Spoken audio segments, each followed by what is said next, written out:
प्रस्तुत करते हैं SA म्यूजिक भोजपुरी का ऑडियो वीडियो सबसे पहले आप तक पहुंचे तो हमारे चैनल को सब्सक्राइब जरूर करें और बेल आइकन को दबाना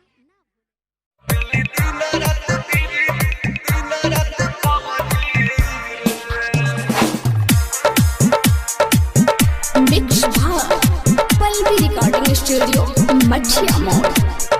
कंचन इब्राहिमपुर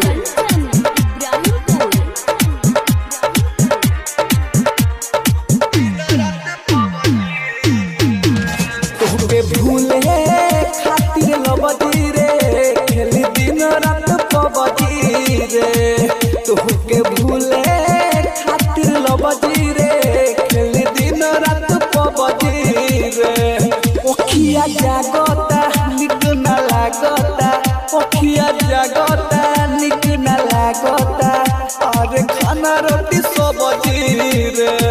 तोहके भूले खातिर लबदी रे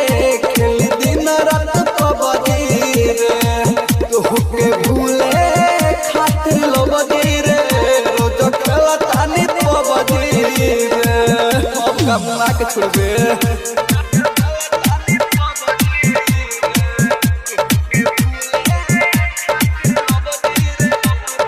कंचन इब्राहिमपुर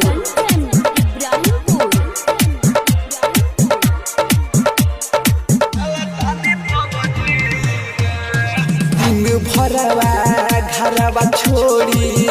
रही बहरा रे हो प्यार कोई के धोखा दी होले जखम गहरा रे हो दिन भरवा घरवा छोड़ी रही बहरा रे हो प्यार कोई के धोखा दी होले जखम गहरा रे सुन तोरा चक्कर में पिटता रे बाबूजी रे तोहके भूले खातिर लबदी रे खेल दिन रात पबजी रे तोहके भूले खातिर दिन रात पबजी रे